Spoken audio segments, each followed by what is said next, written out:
네, 성공적인 노후를 위한 노인의 삶 2교시입니다.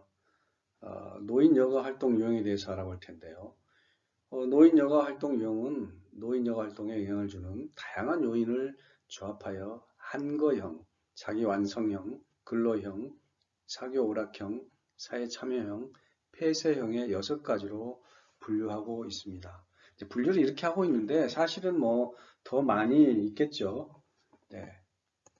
그래서 첫 번째로 이제 한거형인데요. 비교적 여유가 있는 경제력과 시간을 활용해서 독서, 그림, 음악 등 여가 활동을 즐기면서 심신 안녕을 추구하는 형이 되겠습니다.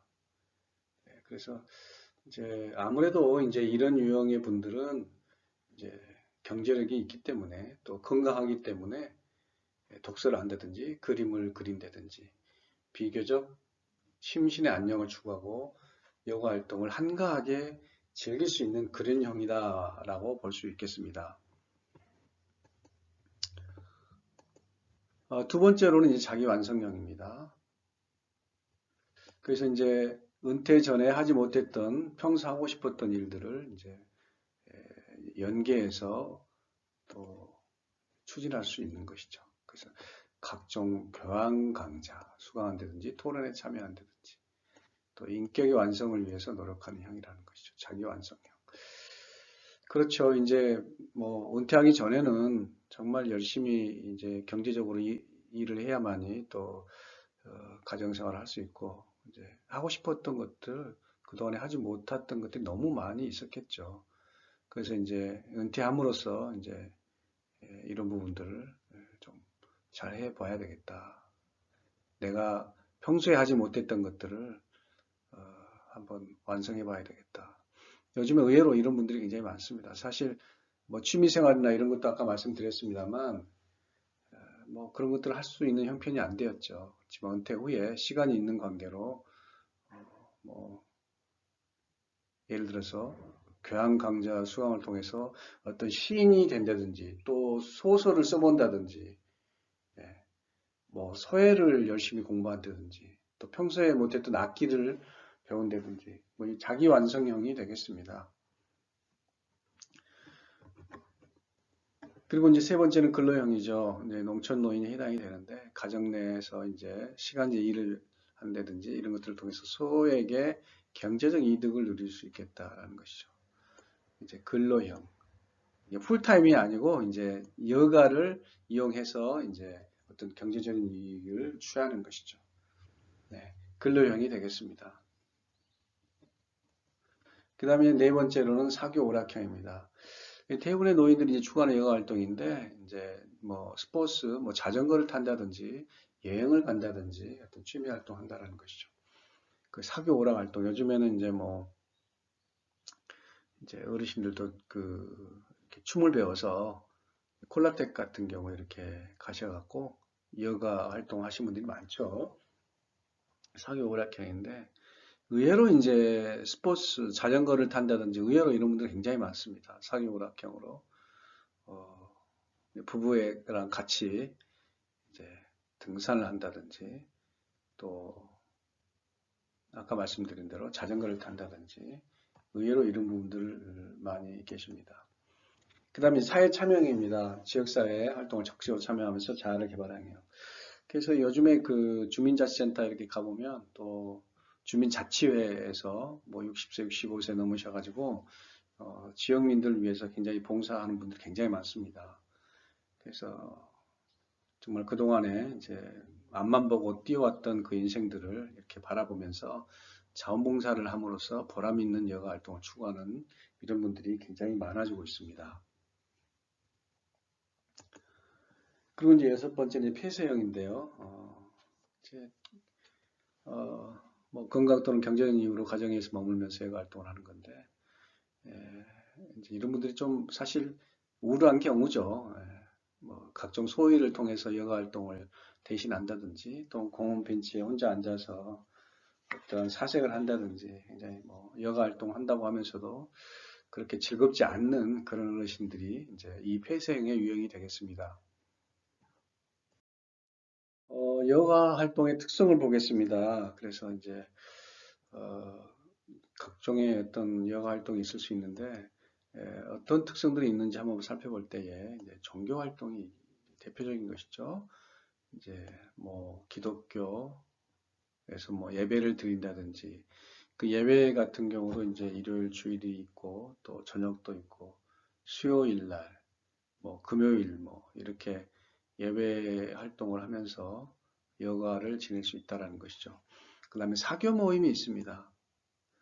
뭐 한 달에 2번, 3번 모이면서 이제 같이 뭐 영화를 보러 간다든지 또는 어떤 뭐 미술관에 가서 구경을 한다든지 어떤 사교 모임, 이제 각종 노인 모임 활동을 통해서 이제 참여를 한다라는 것이죠. 그래서 이런 경우는 이제 굉장히 목표가 어떻게 보면 뚜렷한 경우죠. 그래서 노인 여가 활동에 있어서 굉장히 그 열성적으로 참여하는 부분에 있어서 참여도가 높은 편이 되겠습니다. 그 다음에 정치 및 학습, 취미, 봉사, 스포츠 및 레크레이션 등에 대한 참여율이 낮고 대부분 TV, 라디오 시청 무료한 시간을 보내는데 이제 이런 경우에 어르신들이 좀 이제 꽤 많은 이제 어르신들이 이런 경우에 속하죠. 뭐 취미 봉사하지만 또 TV를 많이 보고 또 라디오 시청에서 무료한 시간을 보내기도 하는데 그래서 이제 첫 번째 참여도가 이제 이런 분 높았었고 두 번째 여러분들은 이제 또 참여도라기보다도 대부분의 가정에서 이렇게 텔레비전 시청으로 보내는 특히 남자 어르신 같은 경우도 이런 경우 많은데 이런 경우가 있을 수 있고요. 그 다음에 이제 노인의 경제적인 상황에 따라서 여가 활동을 하는데 활용 정도가 다르죠. 그래서 뭐 나이는 들었지만 골프 모임을 간다든지 또 골프도 뭐 국내에서 치는 것도 아니고 이제 뭐 해외에 나가서 동남아라든지 뭐 4박 5일 뭐 일주일 다녀오고 이제 경제적인 여유가 있기 때문에 그렇게 여가 활동 하신 분도 계세요. 그 다음에 퇴직 후에 여가 활동 구체적인 계획과 노후 대책이 부족한 실정이긴 하죠. 지금 현재로서는 노인의 어떤 여가라고 했을 때 우리가 이런 부분에 있어서 좀 많이 준비가 필요하다 이렇게 봅니다. 그동안에 이제 어떤 노인학, 뭐 노년학이라고 봤을 때 우리나라 같은 경우는 이런 부분에 있어서 많이 그 다른 서구에 비해서 어떤 학문 자체도 연구 자체도 굉장히 부족한 실정이죠. 뭐 노인학회가 있고 뭐 노년학회가 있고 지난 몇 년입니까? 2013년도인가 세계 노년학회가 이제 한국에서 처음으로 열린 적이 있었습니다만 어쨌든 이 노후 대책에 관한 어떤 이런 학문적인 뒷받침이라든지 그런 어떤 논문이라든지 이런 것들이 아직까지 좀 부족하지 않나 그런 생각이 듭니다. 그래서 이런 자료들이 좀 충분히 있으면 또 어르신들이 여가 활동에 함에 있어서 어떤 것들이 이제 지원이 되고 그럴 텐데 아직까지는 좀 부족한 그런 상황이지 않나 하는 생각이 좀 듭니다.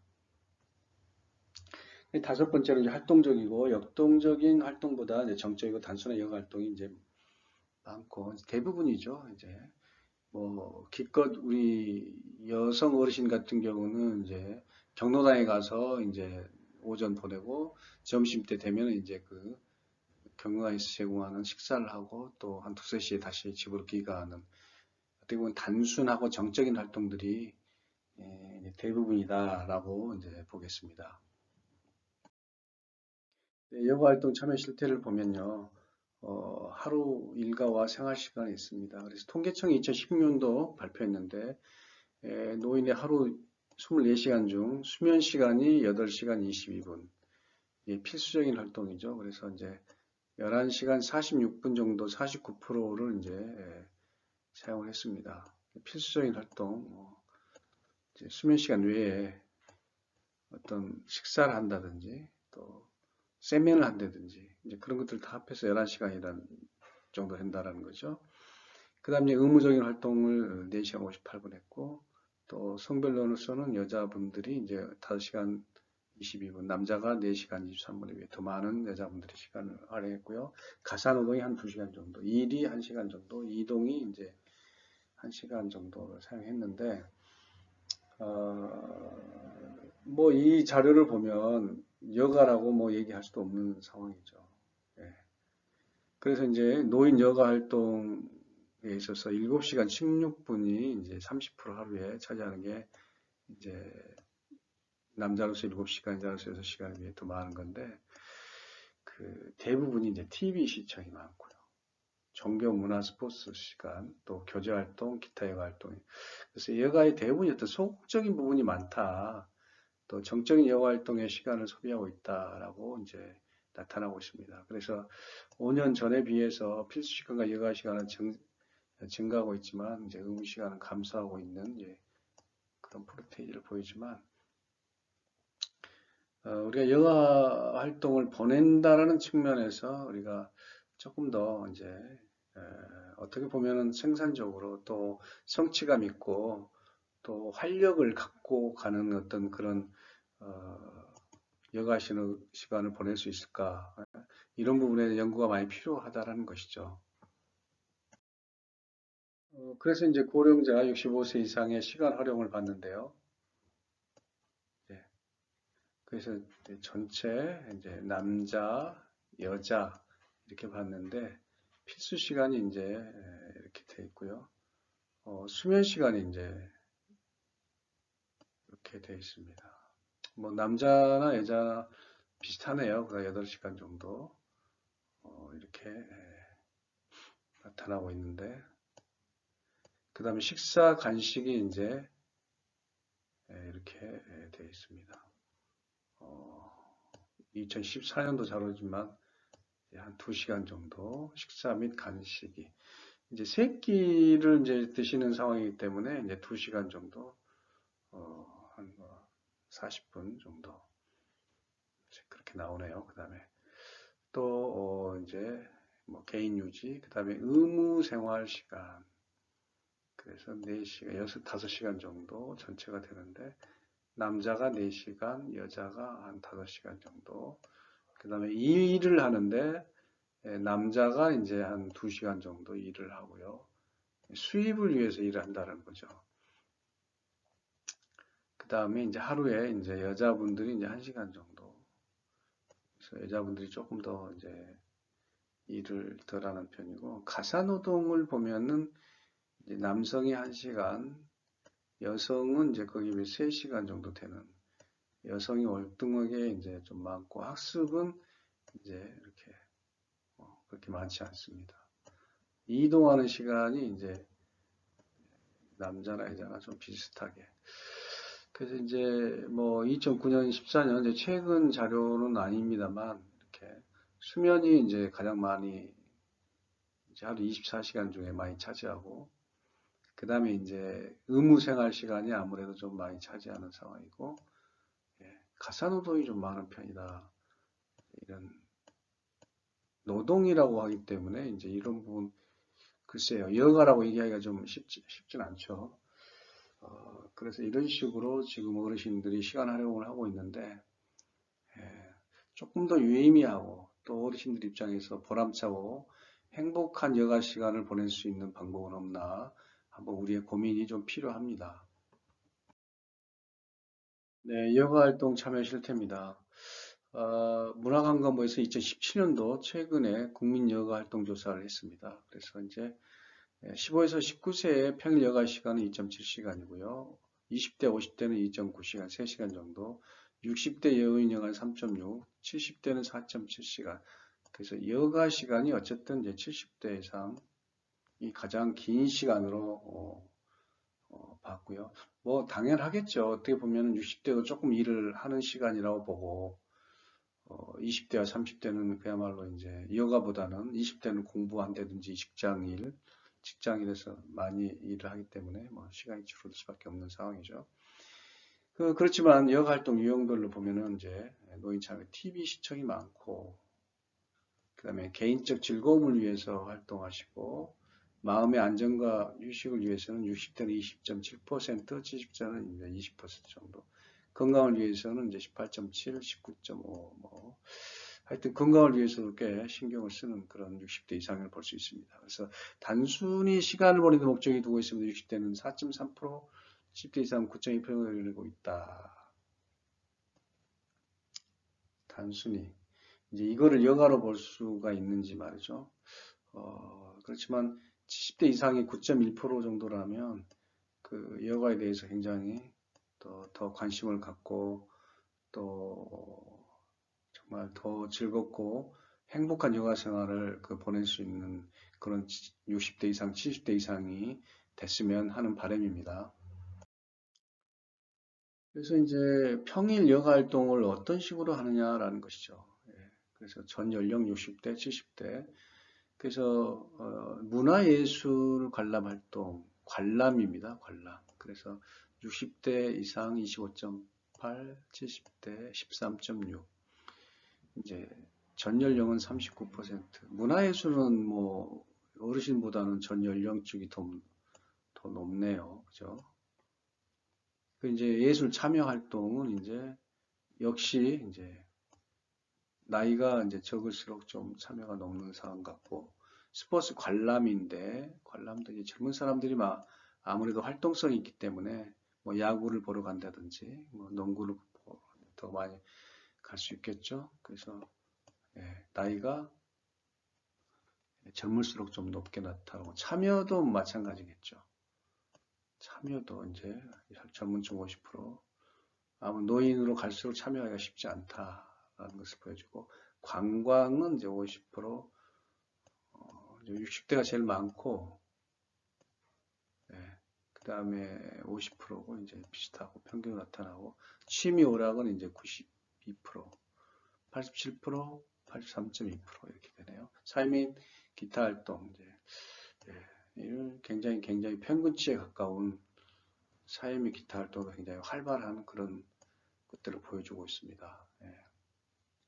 2017년도 문화관광부에서 사실 우리나라도 좀 많이 발전된 거죠. 어떻게 보면 사회적인 활동, 또 휴식 활동은 이제 거의 비슷하고, 아무래도 이제 70대 이상이 좀 많고 그런 측면입니다. 노인의 여가활동 참여를 촉진하는 방안을 우리가 어떻게 볼 수 있나라는 것이죠. 노인 여가 활동을 우리가 참여를 해야 되고요. 또 더 잘할 수 있도록 어떤 방안들을 마련해야 되는데, 첫 번째로는 이제 노인도 젊은 사람처럼 국가와 사회 구성원으로서 평등하고 당당하게 삶과 무한한 성장을 추구할 수 있는 원리다라는 것이죠. 당당하게 참여할 수 있어야 된다는 거죠. 사회적 통합의 원리와 성장 및 발달 욕구가 인간에게 있을 때 노인도 역시 젊은 사람처럼 여가 활동을 즐기며 성장 발달 욕구를 추구할 권리가 있다. 이런 측면에서 어떤 정책적인 면, 또 권리적인 면으로 노인의 여가 활동 참여할 수 있도록 독려하고, 또 그러한 장을 마련해주고, 또 사회적으로 또 노인분들이 많이 참여하고 또 성장할 수 있는, 뭐 노인들도 성장할 수 있으니까 말이죠. 그래서 그런 욕구가 있는데 충족할 수 있는 그런 여건이 마련될 수 있도록 해야 될 것 같습니다. 둘째로는 이제 산업화 사회에서 발생하는 노인 문제의 하나인 고독감과 소외감, 우울증, 생애 의욕과 직결되기 때문에 그런 고독과 소외감을 해소할 수 있는 여가 활동을 참여할 수 있도록 많이 여건을 마련해야 되는데, 이것은 결국 노인의 생존하고도 연결이 한다는 거죠. 노인 여가 활동 참여가 말이죠. 네.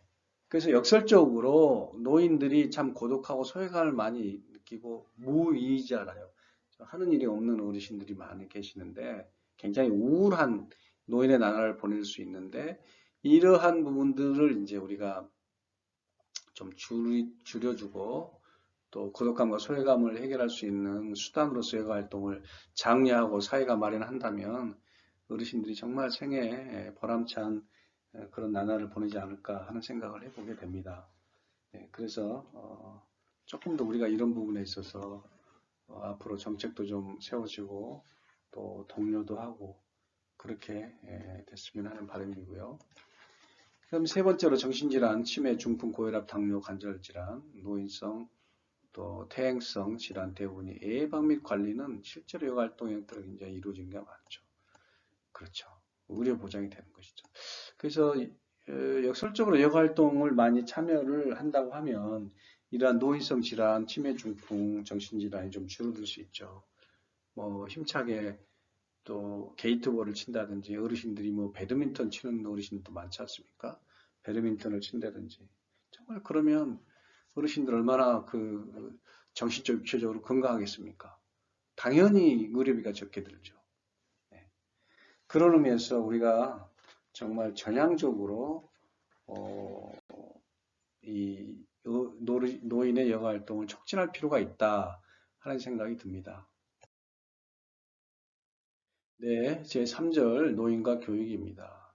그렇죠. 노인도 반드시 교육이 필요하고요. 정말 강조돼야 할 부분이다 저는 생각이 이렇게 듭니다. 어르신들이 굉장히 정말 새로운 지식 또는 어떤 사회 트렌드 이런 것들이 굉장히 소외된 입장이죠. 은행을 이용한다든지 금융을 이용한다든지 심지어는 뭐 어떤 통신을 이용한다든지 네, 굉장히 어렵죠. 어르신들이. 네. 뭐 엊그제도 보니까 은행이 이번 전염병으로 인해서 이제 은행의 수익이 많이 저조되고 또 참여하는 그 국민들의 숫자도 적기 때문에 약 100에서 150개 정도 은행이 문을 닫는다고 얘기하거든요. 그러면 어르신들은 뭐 인터넷을 이용해서 스마트폰을 이용해서 금융 거래를 해야 되는 상황이 발생이 되는데 어르신들이 그것을 적절하게 할 수 있느냐라는 것이죠. 그런 의미에서 어떤 금융 교육이라든지 교육이 필요하다는 것이죠. 노인을 위한 교육, 노인을 위한 교육이에요. 노년기 교육을 할 수 있는 즉 노인 학습자들을 대상으로 하는 교육적 실천과 연구를 포함하는 교육이라는 것이죠. 뭐 다른 청년들, 장년들을 위한 교육이 아니라 노인을 위한 교육이 반드시 필요하다라는 것입니다. 두 번째로는 노인에 관한 교육입니다. 노인에 관한 교육이 무엇입니까? 노인에게 적절한 교육, 필요한 교육, 노인을 위한 교육 이런 것들을 얘기할 수 있겠죠. 노화 가정의 특성과 노년기의 과업, 노화와 노인에 관한 지식들과 그에 적응하거나 그들의 상호작용하는 데 있어서 필요한 기술들. 네, 이러한 것들이 어르신들에게 교육이 돼야 되는데 우리나라 현실은 어떻습니까? 노인들이 교육을 받을 수 있는 여건이 되나요? 아니면은 노인에 관한 교육이 어떤 그런 것들이 기관을 통해서 이루어지나요? 아니면 뭐 미디어 매체를 통해서 이루어집니까? 네. 이런 부분에 있어서 정말 뭐 딱히 하는 게 없지 않습니까? 네. 네, 그래서 우리가 노인에 관한 교육이 이제 지금부터라도 정말 뭐 사실 노인도 우리가 걸어가 보지 않는 길이지만 이러한 교육에 대한 체계라든지 지식이 있다면 정말 우리가 실수하지 아니하고 노인을 맞이하고 또 노인의 삶이 즐겁고 행복한 삶이 되지 않을까 하는 생각도 해봅니다. 노인에 의한 교육입니다. 노인의 지혜와 경험을 활용하는 교육. 이제 이런 부분도 조금 아쉬운 부분이 있어요. 우리가 노인복지법이 있고 노인 장기요양보험법이 있고 이제 그런 교육들이 어떤 그런 법률들이 있긴 있지만 사실 법에서 나열되어진 것 정도랄까요? 실제로 이러한 부분들이 좀 노인의 지혜와 경험을 활용한 교육이 얼마나 이루어지고 있는지 참 기껏해야 뭐 어린이집에서 우리 어르신들이 참여해서 말이죠. 동화를 들려준다거나 옛날 이야기를 좀 해준다거나 그 정도. 네. 너무 열악하고 아직까지 좀 부족하죠. 그런 부분에서 우리가 조금 더 전향적으로 우리가 나아가야 할 필요가 있다 하는 생각을 해봅니다.